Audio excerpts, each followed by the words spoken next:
That's yours or mine? Mine. Mm. Welcome. Hi, everybody. Welcome to the Demystifying Human Design podcast. This is NoRa. She's from Rhymes of Pleasure. My name is Ariane. You may also know me as Rani.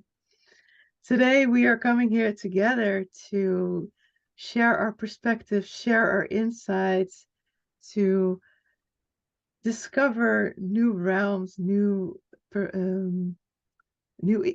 perspectives of today, specifically the 22nd gate in human design body graph. We are inspired by this gate. We take this gate as kind of a starting point where the themes and the keynotes of this gate are demonstrating what the themes are, what the energies are that we are moving through.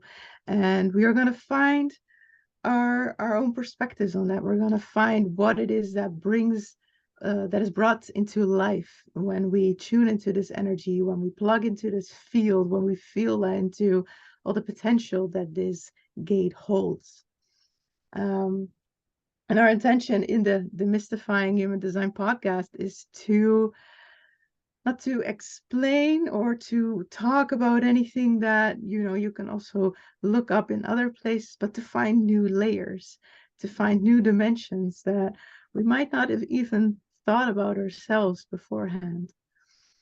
So to begin, I would like to introduce the 22nd gate so that we know the baseline, we know what realms we are finding ourselves in. The 22nd gate is a gate in the solar plexus center. It is an emotional gate, and it's a gate in a manifesting channel. So it's pointing towards the throat, it's pointing towards expression. So it is emotion that is looking to be expressed. It's the gate of grace, it's a gate of openness. This is a gate of opening our feelings, to opening our inner realms, to to show up and pay attention to what is happening within us.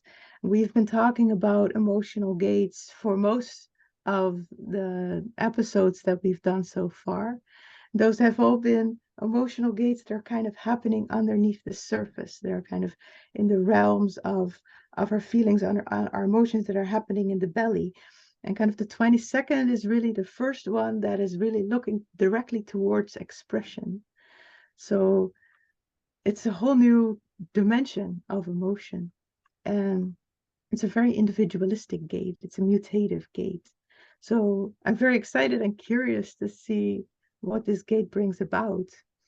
And NoRa, I would love to hear if you have something to add about the 22nd gate that is important for you.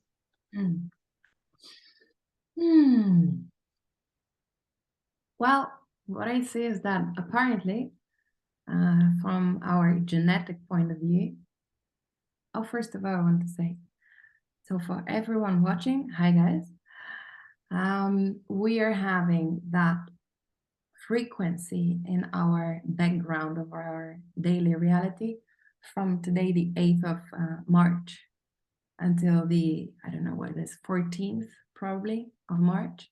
So for those kind of 6 days, we can observe together that frequency, how it's taking place for us. Happy Women's Day. Yes. International Women's Day. What I see from my genetic perspective, because regardless if anyone has that gate defined active or not defined or active, that genetic aspect is inside of all of us. And the purity and the organic expression of that genetic aspect is such that there is this aspect inside of us humans that looks to express itself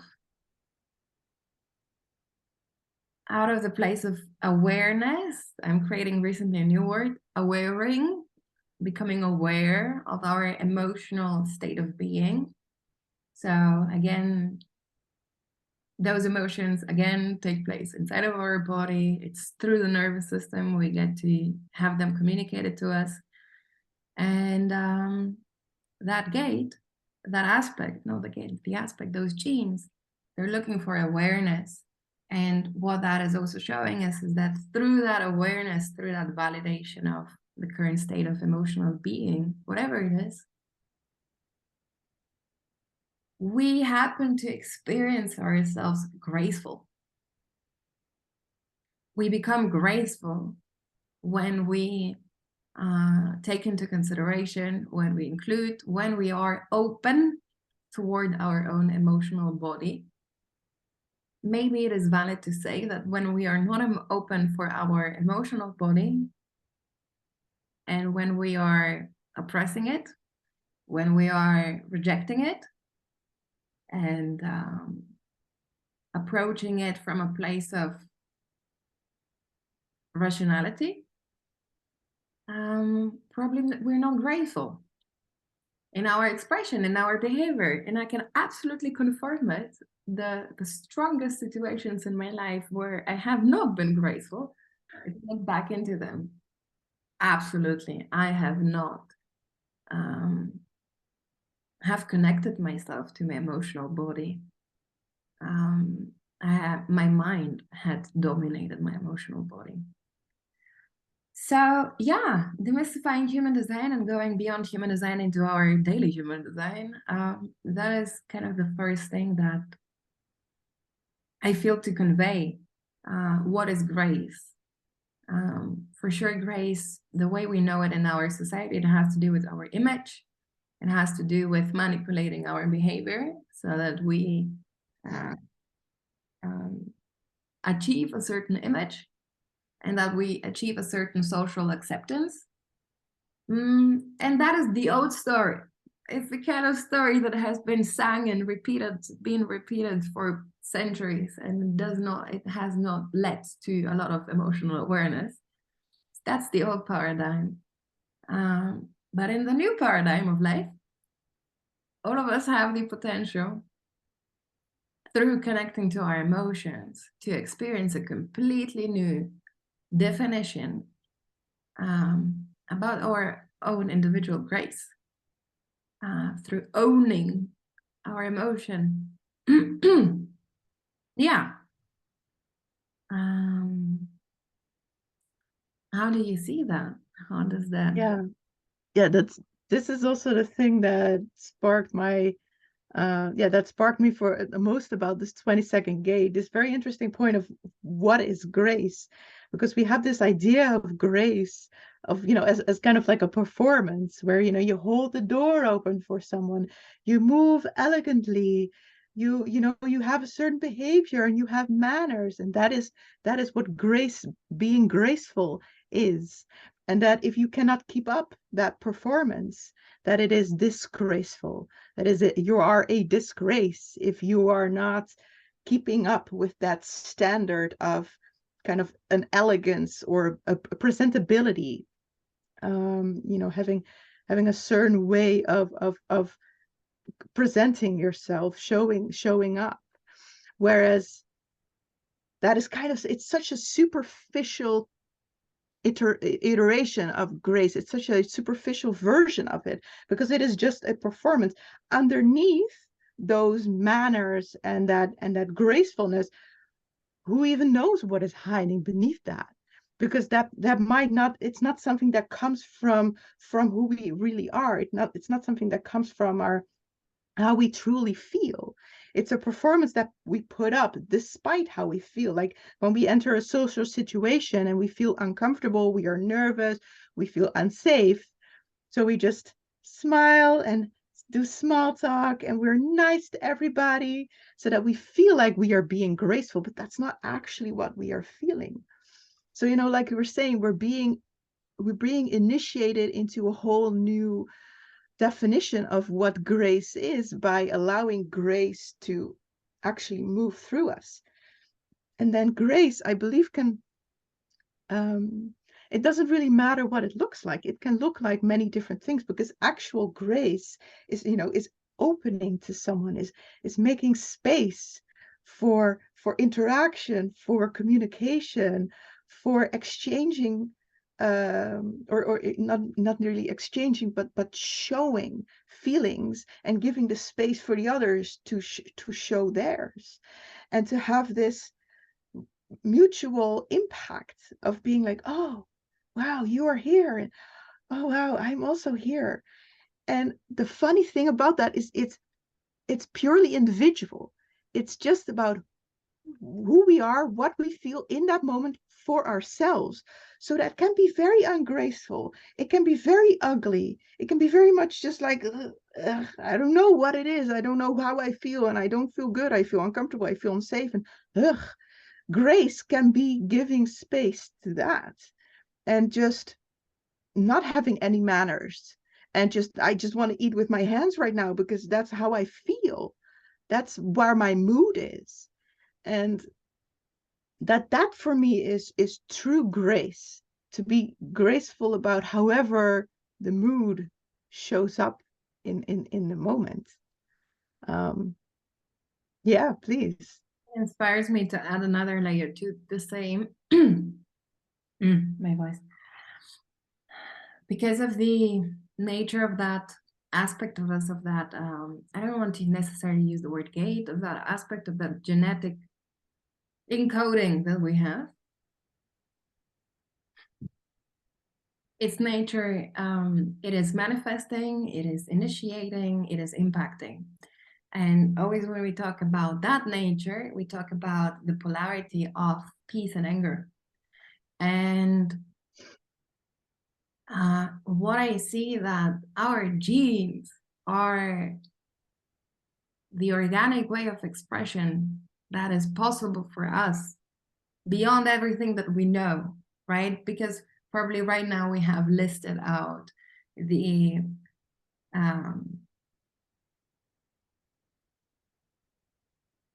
kind of commonality, right? The kind of dogmas, the kind of normalities, the kind of what in society has been created as norm that we associate with when we use the word grace. But because we demystify the human way, there are layers to it. And I do have the perspective that the potential of grace that is encoded inside of us humans is something that we may not know necessarily in our everyday life. Maybe some of us, if they're lucky, have come across people, or maybe sometimes we, but the full embodiment of that frequency of grace, I'm not sure that we know, because of its nature. And what that nature is, the nature of initiation and impact and manifesting, is showing us that polarity about peace and peace and anger. When we are peaceful towards, because you've been using those words, ugly, I don't feel comfortable, I don't like this, whatever the spectrum of emotions, it doesn't matter if we go negative or positive, the entire spectrum. But through that openness and through that stepping into our own peacefulness towards what is, free from the dominance of the mind that serves with opinions and saying that cannot be here, that does not, it's not allowed to be part of my experience. But when we let go of that dictatorship in our own mind, let go of that opinionation, and just step with the frequency of what I feel, whatever it is, positive, negative,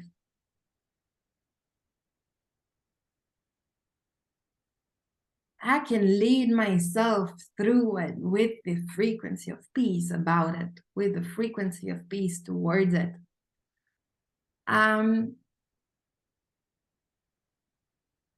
And that results in that frequency or embodiment of grace. Yeah. So does that resonate with you? Yeah, very much. It makes me feel like, grace, grace is the space for opening and closing to happen naturally, organically, and not artificially. And that's kind of the shape that we have given to it, is to say, oh, we open and close based on how we are supposed to be, and what the circumstances dictate of us, and kind of create this artificial safety, where, oh yeah, if we stay within these lines, if we do it according to the way we are supposed to do it, then we have a grace. Then we all can all feel comfortable and safe because we're all staying within the lines. But true feeling, true safety means that those lines they are there, but they can move, and they can move around every aspect of the human spectrum, multidimensional, fractal, interactive space, where even anger can be graceful, even like the joy can be graceful, and they can coexist within that grace, in that there is beauty in all of it, and because it is human, because it is natural, because there is space for every aspect of that of humanity within grace. And that's the partnering gate of the 22nd is the 47, which is called oppression. And that's kind of really the tension that happens when we are feeling, when we look to being graceful, we think, oh, I am graceful when I oppress, when I don't show what is actually happening with me, but I am polite and I am nice no matter the circumstances. We think that is grace, but actual grace is giving space to that. And I've also noticed that we like people who are nice. We like people who are always having a smile on their face and who are always friendly and happy. By we like this, I mean society likes this. Like in general, we are the most comfortable with people who are always happy because they don't cause any emotional turmoil. But I personally am most excited by meeting people who are capable of being vulnerable, who are able to show up with me however they are, that when we interact, that they don't show up with a performance of saying, oh, I'm good, how are you, let's talk about things, but to just, we meet each other and they just bring to the surface whatever is going on with them. That's what turns me on. That's what gets me excited. That's what gets me moving. That's what opens me. I open what the other opens, and we can really meet each other. And I can be very sensitive to feeling when, oh, somebody's, there's something there that they're not opening. There's something there that's not happening. And then we can move together to within that. That's, for me, that's what grace is, to communicate clearly. I have space for you, and you have space for me. And that's, for me, that's the most beautiful social connection that we can make, individual to individual. Yeah. Absolutely. It is, for me, honestly, that is what I call the new paradigm, or the new possible way of reality and way of being, of first offering that openness to oneself. And because before I gave the example with peace, but if I also give the example with anger, anger, it's part of the human experience, so nothing wrong with it. And putting the blame and the fear towards anger, or the moments when we experience anger and thinking something is wrong with my experience of it, is just the continuation of the old paradigm, the continuation of the old story of we continuing oppressing our spirit consciousness, right? Having a human experience through the emotions. And to change that narrative, to invite awareness, would be by just allowing that space, embracing. Also, when anger is there, open yourself for it. rest in peace within that anger, to approach that anger with peace. And sometimes emotions, they're so loaded, so we cannot really be in the same space physically together. It's okay to take a deep breath, exhale, let go from each other, but then return back, and to share, right? The awareness from that emotional experience, because those emotions are not here to be like stones in our way, to as hindrances. And the reason I say that is because 22 is the natural organic continuation from a mechanical perspective, 39, 55. So Yeah. in the 22, there is already that to be social with each other, we have to go beyond those hindrances, right? Or we can. I mean, there is no have to. But when we can, and how do we go through those hindrances is through that openness for the cup of tea of emotions. And as you said, I also, it is absolutely true. It takes courage. It takes courage it takes balls. It takes a velar heart on the inside to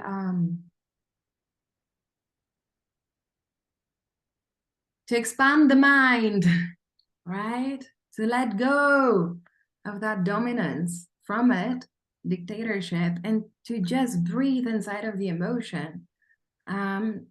Regardless of how intense or little it is, all of its variations are. And just keep on serving through breathing, not overthinking, and to see what kind of awareness rises from it. And after that, keeping that openness and then offering it, right? Offering it in those moments of connection shipping with other people, because of the nature of that aspect, the manifesting, initiating, and impacting, it will automatically, without us having to think about it, if the person is your person and resonance is there, that person will organically feel impacted to also open himself emotionally, right? To make that space. And those kind of social interactions are mutative. They are not normal, because obviously you go beyond the norms.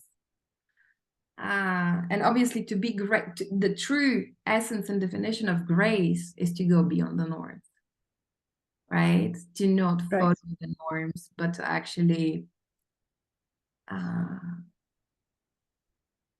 be in tune and be in touch with your emotional experience and just breathe in that openness for it. And that's it.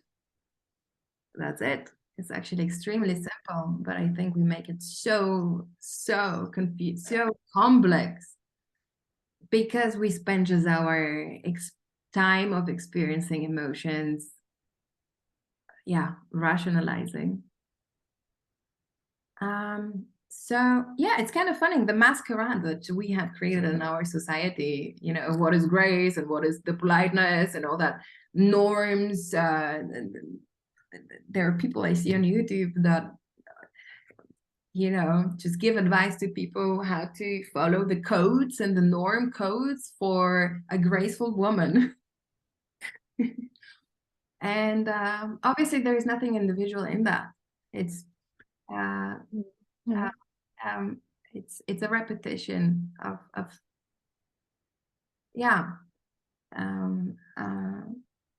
but it's we can also, I think, birth awareness for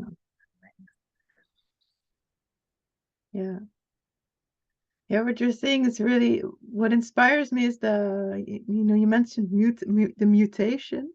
For me, it is so interesting how the 22 is a mutative force, and how the 22 is also, it's an extension of the gate of the channel of moodiness, which is so. For me, it's very interesting how moods can be mutative, and this is something I notice in myself, how I can have a mood, where I really feel like I'm in this this grumpiness, this like turning in myself and kind of having this you could say like a darker perspective on everything, a lower frequency perspective on things. And for a while I moved through this whole spiritual education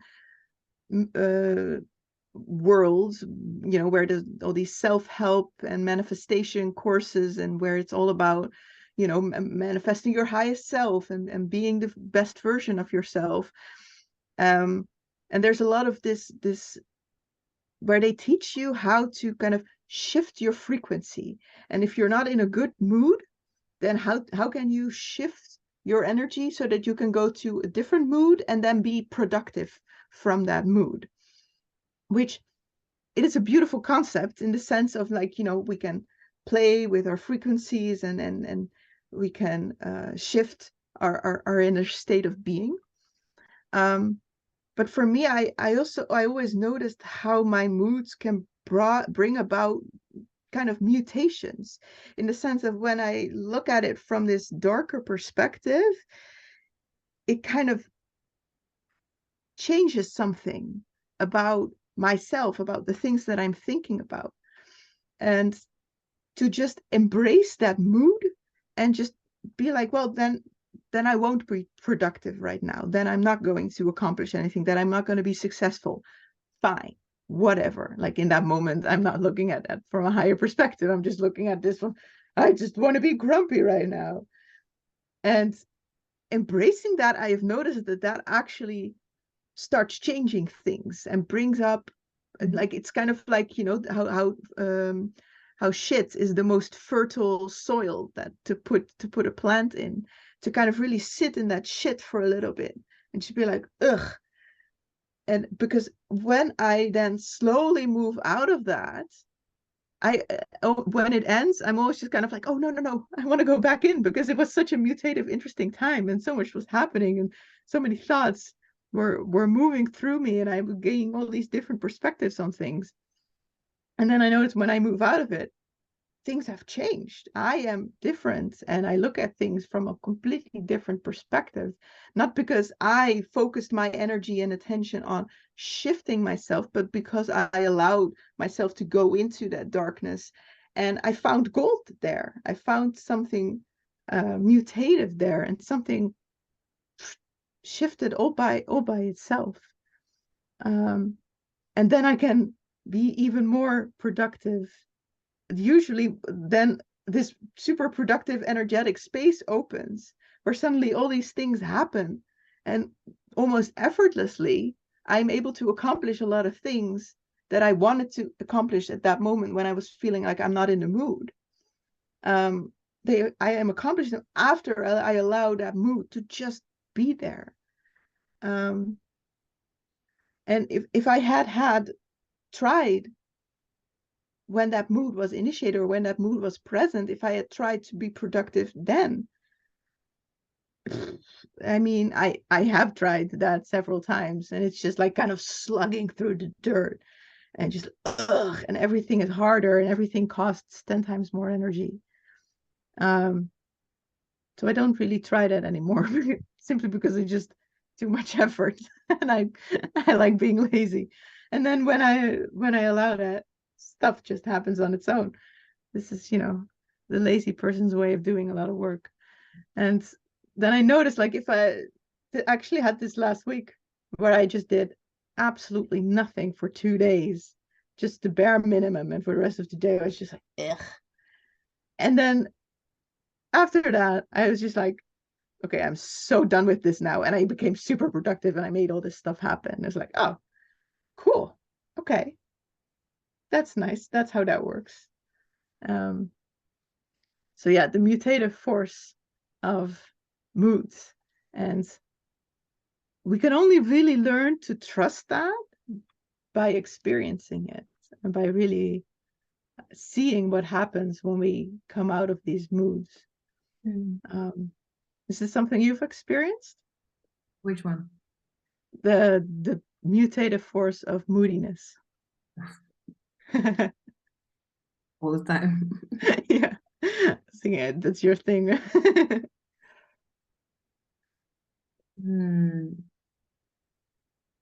Yeah, what comes to me to the surface is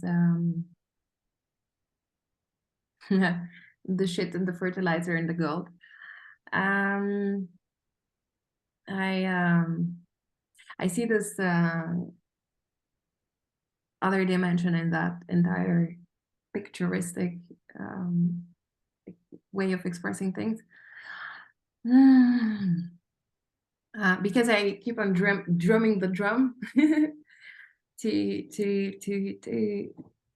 stimulate awareness for the kind of amputation that we most of the time probably undeliberately allow ourselves to experience through our own mind dictating what is the right and wrong experience.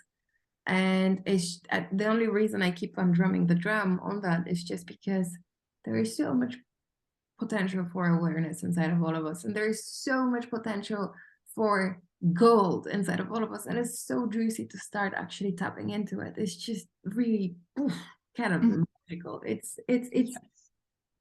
probably what also makes it magical is that you start singing a song that has not been sung before. Mm. Yes. And those norms about normality, those norms about those codes for mannerism and behavior and social behavior, because 22 has to do with social behavioring. It's not only that it's an old story, but as we continue identifying ourselves and following them, we don't get to experience and to feel our own song. What we do is we experience a narrative about life that you can watch it if you just watch the others, but if there is that itch on the inside to actually see, why am I here? What am I here for to experience? What that gene is showing is open yourself up for your experience. Mm. And that is how you get to sing your own graceful song, surfing whatever the emotional weather. Is that what I wanted to say? It's a beautiful thing to say. I love this. Yeah, sorry, continue. Keep on saying. I just want to say that in a second I want to include the body graph. Is that okay? Because I have an idea to again sketch and show something. Please. I would love to see it. Yeah. What did you want to say? No, I'll go into that story after because I would love to hear this explanation. And it's a whole story that I have. I'm just revisiting. I have the feeling there, but anyways, it's not right now coming up. Good. I'm gonna share my screen. How do you do that? I hear.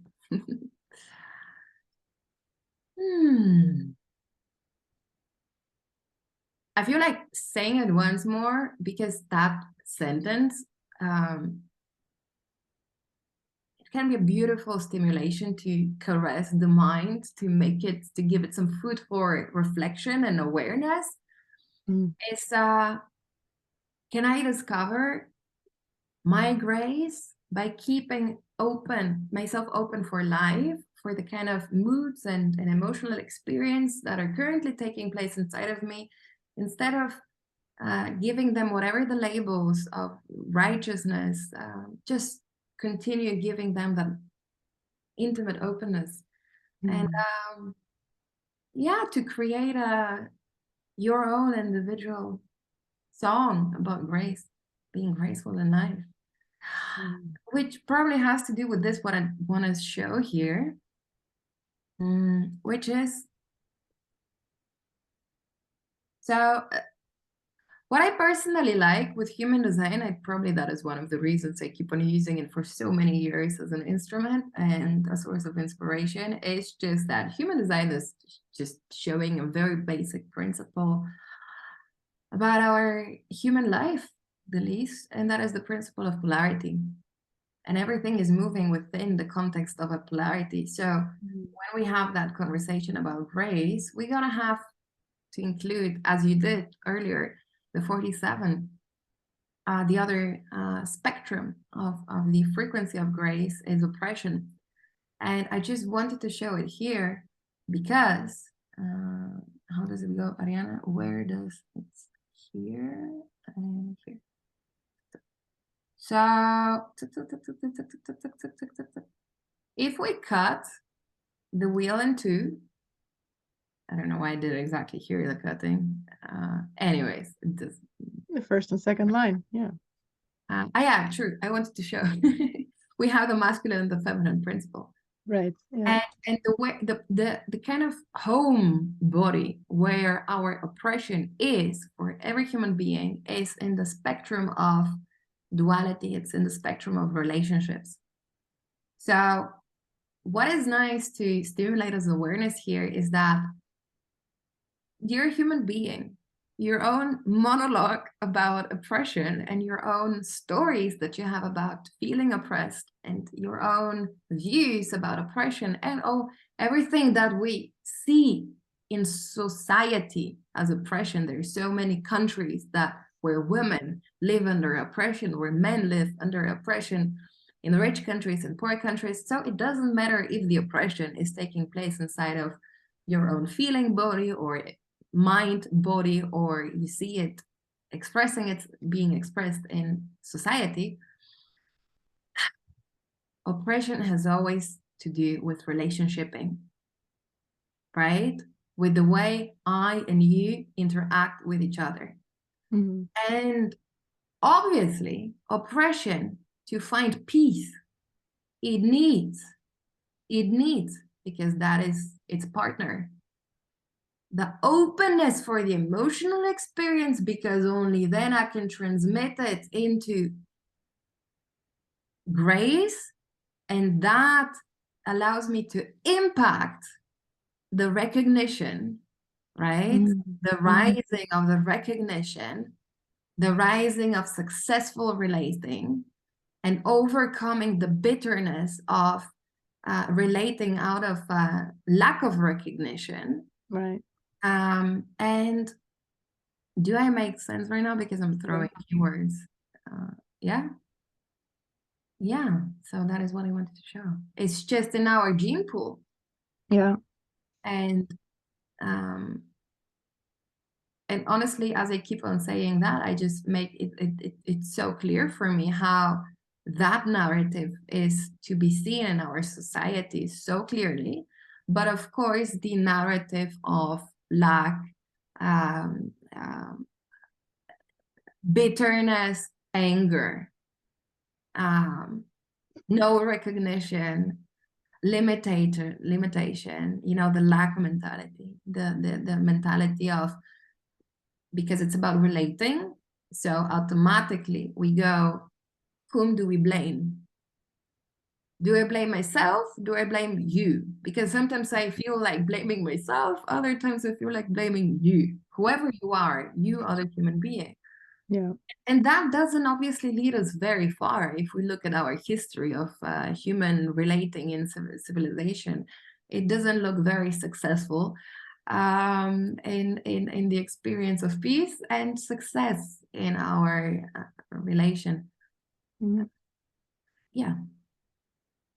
So to close that is why, stimulating that awareness to consider for yourself, whoever you are, you dear human, with your breath, to open yourself up for the emotion, because you serve the liberation not only for your human body, mind body, human system and nervous system, but you impact your field where you are in your environment and the people that you enter in contact with. You impact a new narrative, right? That carries the message of awareness, that carries the message of openness, because currently our society is just full. It's full with closed up emotion leading to oppression. Yeah. And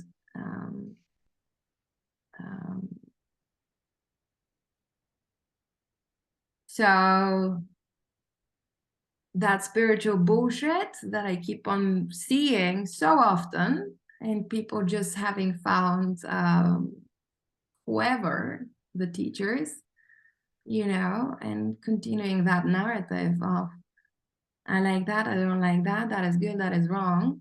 And because it is wrong, I close myself up, you know? Yeah. Just keep in mind, you continue the frequency and the narrative of oppression. And that's the kind of impact you do. Exactly. And we have to talk about impact because of the essence of the nature of that aspect. It is, and you said it so beautifully earlier, when we close ourselves to emotions, we impact others to also be close to their emotions. And we open ourselves to emotions, we impact without thinking, and it happens, it's the energy. Yeah. To open, and the opening up serves the liberation of the spirit consciousness to actually be inside of that body. Does that Yeah, it's very interesting to me that you bring in the 47, this gate of oppression. And what came to me was, the 47 is a gate of the Ajna center, which is the center. This gate is all about making sense, and it's about making sense of our experience. And it makes sense of our experience by taking kind of snapshots and trying to kind of bind these together to create a narrative, to be like, okay, this is the story. So what we kind of did there is, instead of, feeling all our feelings and taking all of those different snapshots of very contradictory, complicated, multidimensional emotions and trying to fit those together into a narrative that is multidimensional and doesn't always make sense, instead of, feeling all of that, we limit ourselves to, okay, I'm just gonna stay on the surface. I'm going to blame that person, because then I can make a clean narrative and I can simply and quickly make sense out of this situation. So, and it's their fault. That's why I feel this way. Story done, sense made in the mind, and a sense of artificial peace has been created. So then we're just like, okay, that's that. Thank you. I'm done. And this 47, if we really truly open the potential of this 22nd gate, the 47 is going to be challenged to kind of incorporate narratives, or maybe even let go of the perceived narrative, to actually check in with reality and not be able to make sense of things all of the time, but only make sense, within that emotional wave, when clarity actually kind of opens up to us. And it's not going to be able to make sense of things all of the time, just only when the sense is kind of opening itself up to us. And the Ajna just doesn't like being that uncertain. So then it's just like, okay, then we'll just oppress and suppress that whole process. mind? It's the mind. The mind. Yes, exactly. And just shut down that process and just not open up for the feeling. So then we just can quickly make sense of things. Yeah. And What yeah.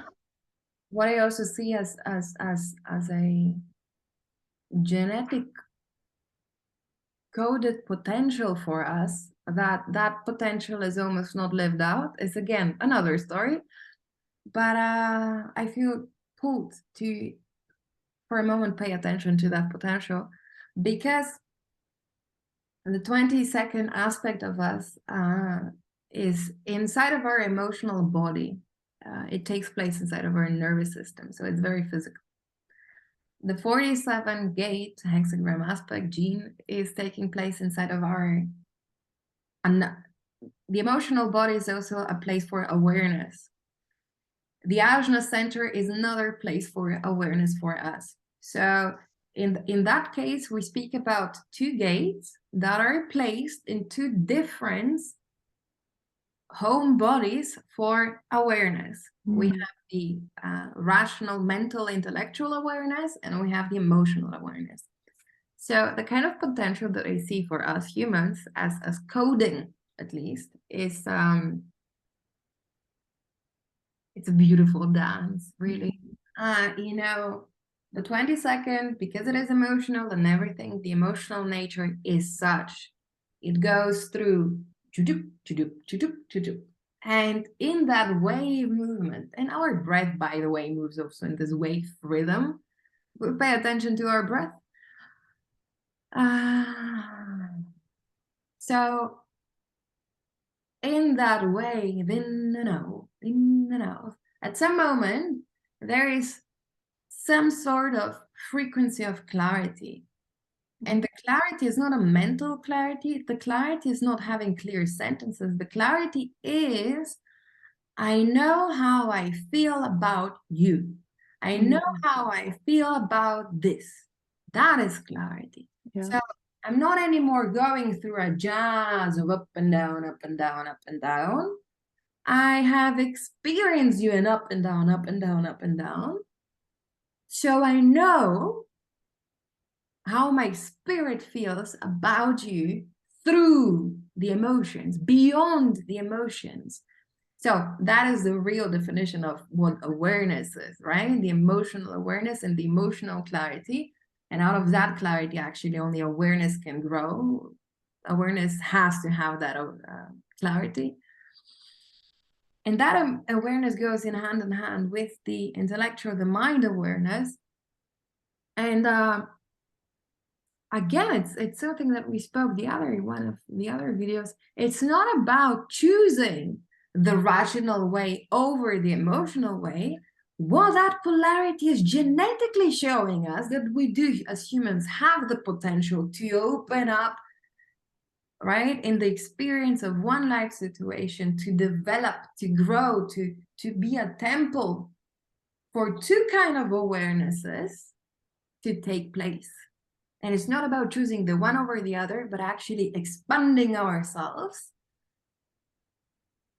for both, which has the potential for a lot of, I don't want to say honestly even beauty, it's just different. It's allowing life organically, I guess, to flow instead of just, dictating it with, the organic process of clarity just means that the narrative in our minds is just, it's not going to be straightforward. It's not going to be rational. We're going to have a different kind of awareness of our narrative, in the sense that we need to recognize that we don't, that we have different awarenesses, that we can feel one way about something and that we can make sense of it in a different way, and that emotional awareness doesn't always allow itself to be made sense of. That how we feel about something isn't always something that we can rationalize, because it just is. And then in a way that if we just open to that potential, if we open to how the true mechanics of these things, then it does make sense, because that's how it works. I just got the awareness that I realized that me and you and our recordings together, what we do is we put our attention, we put our awareness, we talk about it. Just, of course, we look at all those different aspects of our genetic human coding, but at the same time, we differentiate and keep on drumming that drum about the difference between the mind and the organic way of being. And probably we cannot be 100%, not dominated by our mind. But, we can also claim that freedom. Yeah, I hope our videos, dear human beings, stimulate something, whatever it is, but something, stimulation of something dynamic inside of you that makes you look inside, put your mind under question, and probably deliver the message. I hope we can deliver the message that there is a little bit more, so much more beyond the mind. And yeah. Yeah. And ironically, invite the mind to become aware of the realms beyond the mind. And Inside to, of the body. yeah, exactly. To kind of, I like to think that, when I'm talking about the human design, or I'm talking about these kinds of things, I'm kind of explaining to the mind that it can let go of some things that it wants to fixate so badly, that it can let go of certain narratives and be like, it's okay that we don't understand it all, we cannot make sense of it all, because, and then we ironically explain that, because that's how the mind gives kind of permission to let go of those things and allow those things to move. And then we can start integrating all those aspects of ourselves within ourselves. Yeah. Yeah. If you like wrapping it up. Yeah. Well, my final thoughts is kind of a story that I was thinking about in the past week, where I saw these birds, and I forgot to look up the English name for the birds. But it's this time where kind of spring is kind of starting to happen, and the birds start their mating process, and they have these beautiful rituals where they dance together, and it's a graceful thing to look at. It's a beautiful thing to see them move. And it got me thinking in the context of the 22 and the mutative process, is that these birds, these animals, are not consciously deciding to be graceful. They are simply expressing a mutation that happened within their genes. And that felt so amazing to me, that within our genes, at some point, this mutation happens that we become graceful. And for me, it felt like, the genes are capable of translating spirit. They are inspirited to be beautiful, to be graceful, to be more than just straightforward survival, but to be like, you know what? I'm going to have these beautiful green feathers, and you know what? I'm going to have this beautiful dance that I do, and all these things that are within our gene, that this spirit is not just something humans, that not something that is a consciousness within our mind. The spirit is within our genes, is within our body, and is a pure expression of life.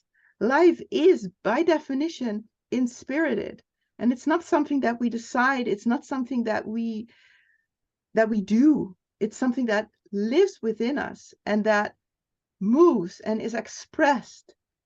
No matter how much we try to oppress it, no matter how much we try to deny it, spirit is alive. Those are my final thoughts. It is alive, but face of reality is that the more we keep on denying it, the more we push it away from our body. Mm-hmm. And there is the potential of no return. But yeah, that our life inspirited, is real.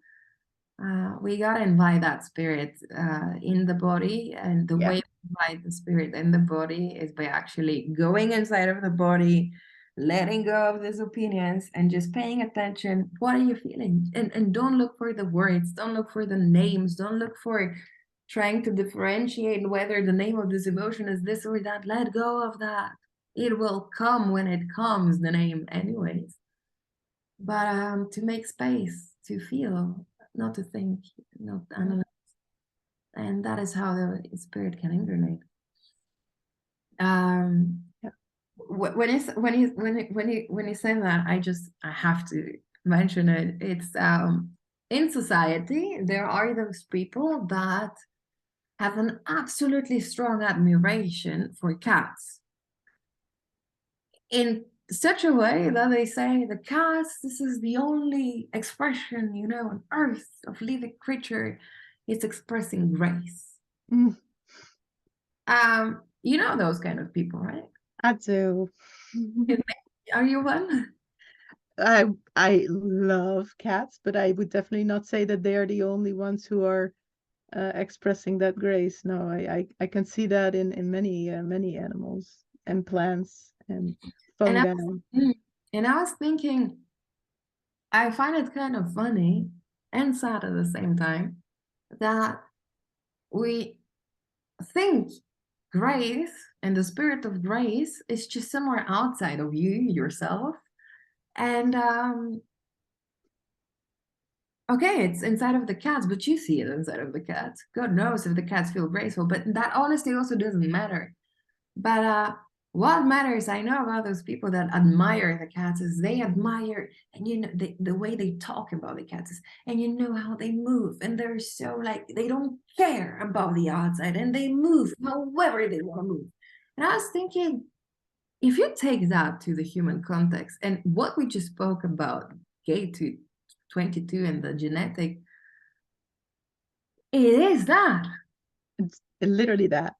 It Yeah. is very that. Yeah. So to the people, or I'm gonna use, you know, those people, the cat lovers, but not only the cat lovers per se, but cat, you know, putting the cats on a pedestal and saying this is the creature of grace and the symbol of grace. It might be, but for our human context, you know, the formula to get the grace out is not by cutting off emotions, but by allowing all the emotions and approaching them with peace that they are. And there you go, you're in grace frequency. Yeah, okay. Yeah, I wanted to say that again. Yes. Yes. Keep on observing the upcoming 6 days. Exactly. Your relationship and you know how you're socially interacting. Are you closing yourself up? Are you opening yourself up? If you're closing yourself up, what are your motives? Is it your organic way of being, or is there a story that you have dictating you? Just watch what's there. Yes. Yeah. That's it right there. Now, good. We see each other Mhm. next week. Dear human being, feel free to give us a support by liking our video, by commenting how we do stimulate you and how you feel stimulated from us. Subscribe to our channel to get notified every time we launch a new pearl of awareness to stimulate your awareness, cup of tea. And share the vibe of awareness in your tribe. Use that video to send it to your friends and family. If you liked it, you're a free human being. Claim yourself as one. Love and peace from myself. See you next week, Wednesday. Bye for now.